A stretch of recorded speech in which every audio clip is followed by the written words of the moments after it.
Good morning, good morning, good morning. So it is this wonderful spring morning. I'm in the park with my boy. This is Kita. Kita is my buddy, my pal, my friend, my 85 pound. I don't know, he might be 90 pounds now. He's a pretty big dog, but he's loyal. And yeah, that's my boy. I can always count on him. You know, one of the things that men need to really go forward in life is to be surrounded by people who support us. Friends. A lot of us, we use that word so casually. We just say, oh, my friend, my friend, my friend. But really, how many of us have real good, true friends? And I say this, I said, listen, if you got 2 or 3 good friends, you're doing well in life because most people don't even have that. But the biggest problem we have is that we don't necessarily define friend. Like, what is a friend? And so I want to take a few minutes to talk to you today about what a friend is. Not necessarily what a friend is not. You already know what a friend is not, but what a friend is. And so let's go, first of all, in order for you to know, and this is my definition, you may not agree with it, but I like this definition, it works for me. But a friend to me is someone who is pushing me towards my goals. Well, first, before I can even have a friend, I need to have some goals and have them identified. Like, I can't even know if you for me if I don't know what I'm for. So I got some goals in my life. There's some things I want to accomplish, things I want to achieve. And the people who are pushing me towards them are my friends, first and foremost. And so first, I got to have a goal. And then I got to have someone around me who knows my goal. That means I trust them. I trust them enough to tell them what's going on the inside of my heart, my dreams, my aspirations. They're going to laugh at me. They're going to say, yo, you can't do that. Or my cousin tried that and it didn't work. Or, yo, you tripping, you bugging. That's not what's going to happen, not from a friend. A friend is going to be there and try to push you. So that's the first thing. I got to have goals. Then I've got to trust someone enough to share those goals with them. And then I get to see how they show up. Are they going to push me towards them? Are they going to encourage me into achieving those goals? That's really the criteria. One of my closest friends, Oz, I shout out to you. Thank you so much for being my friend, for being there. When I first got married, I had gone to his house. He lives in Brooklyn. I'm way uptown, Westchester County. The wind is kind of blowing, so we'll check. Hopefully it doesn't mess up the sound. But so he wasn't married anymore, and he and some friends was going to this club, and so the club was in Manhattan. If you know New York City, come through Brooklyn, go to Manhattan, got to come uptown, Bronx and Westchester, right? And so I'm going home because they're going to the club, and so we all get in the car, we drive to Manhattan. To get to the train for me to go home, we had to pass the club, and so we're walking past, and I'm just having a conversation with one of the dudes in the group and stuff like that, and the conversation was really good. So I was like, yo, we'll just finish it inside. I'll just go inside, sit for a few minutes, we'll finish the conversation. So I'm getting to walk in, and Oz takes his hand and puts it on my chest. He's like, yo, where you going? And I said, I'm just going to go on for a few minutes, finish my conversation. He said, no. You're not going in there. Married men don't go to clubs. Married men go home and be with their wives. And so, I'm like, yo, who are you talking to? Except, he's like 6'1". He's a big dude, and I'm 5'5". So I'm like, all right, I'm gonna go home, dude. I'm gonna go home. And while walking to the train station, I remember thinking, Dad, that was pretty dope that he would encourage me for one of my goals. Obviously, my goal was to have a happy marriage, a healthy marriage. And he's pushing me towards that. And so that at that moment, I remember thinking, yo, he's a real friend. Because what someone who's not a real friend would have done, like, yo, dude, you can come inside. We ain't gonna let you do nothing. We ain't gonna just don't tell her, that kind of stuff. Nah, that's not what he did. He said, you're not going there because you're a married man. I share that because there's sometimes when we are in situations and our friends will stop us. Our friends will say, hey, yo, you sleeping too late, man. You got to get up in the morning and get yourself going. Oh, you got to work tomorrow, so you can't go out with us tonight. We're going to the movies. Oh, is your business plan done? When are you meeting with the attorneys? When are you going to the accountant? Did you do this? That's what a friend does. It's like, yo, why you always harking on me? No. I'm pushing you, bro. I'm pushing you, and I appreciate the push. I appreciate the push. Friends are, and not brutally honest, but friends will just tell you, and you don't take it personally. If it's someone who cares legitimately about me, they're going to say, hey, you kind of slacking, dude. What's going on? Right? I remember talking to a friend of mine once, and I was complaining about my weight. I said, yo, I feel like I'm getting fat. He said, yo, either do something about it or shut up about it. Shut up. I don't want to hear you whining about your weight.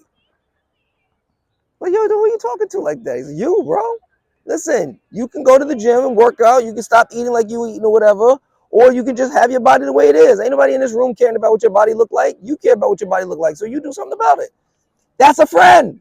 I know you don't want to hear that, but that's a friend. Because a friend is going to come forward and talk to you about who you are and help you to get to where you say you want to be. Who are the people in your life who are doing that for you? And if you don't have any, you need to seek them out. Now, the other thing about friends is I can tell you a whole lot about yourself by your Fab Five. Your five closest friends, you are the sum total of all of them. So if you're like, yo, that dude's a bum, but we hang out together, you need to check. You got some bum qualities in you.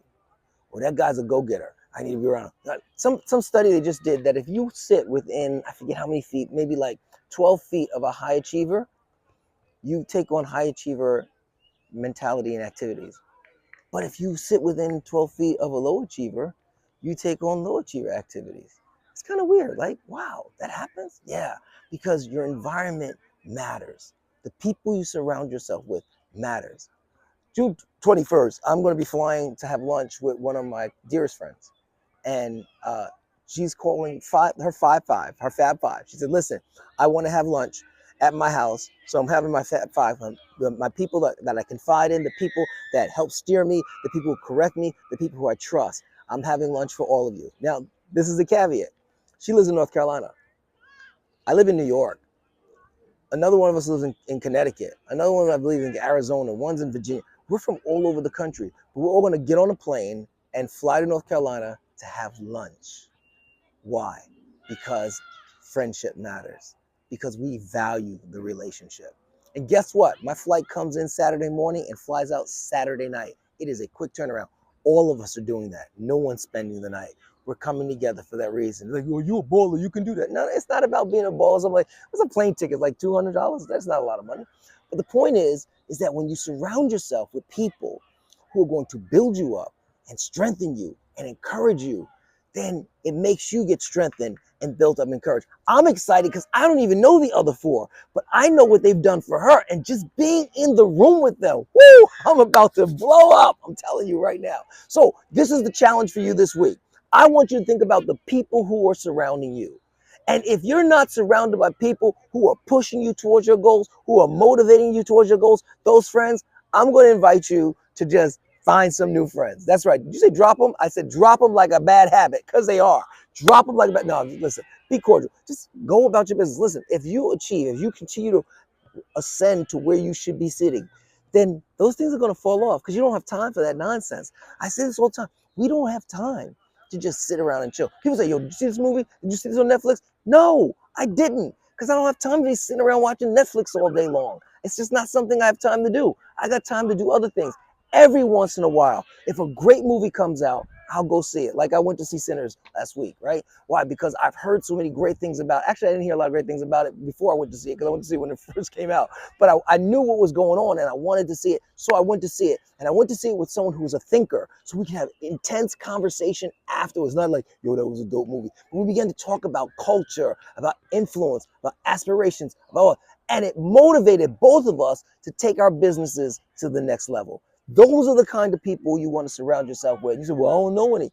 Change your situations and your circumstances and you will meet them. I guarantee you the law of attraction is going to work. When you are serious about getting things done, you will attract people who are serious about getting things done. It's just a matter of natural law. So the encouragement today is get some friends. Friends.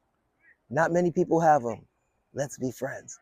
You get to have friends in your life who are going to support you and build you up and strengthen you. That's why I created the BMW, not so that you can make friends, but so that black men can be together with other black men who are motivating and building one another up. So we had a BMW last month. We're going to have another one next month. You don't want to miss it. And you don't get the discount this next month because it's going back to $49 because it's my birthday last month. That's why we had the discount. But for $49, you will have the opportunity to meet other black men who have aspirations in their lives, who are going places, who are strengthening themselves, building themselves up, building their families, building their businesses, building their strength in themselves, their communities. They're all about making it happen. So this is Donald just telling you again that you have greatness on the inside of you. So be great because you are great. Make today a great day. I'll see you soon.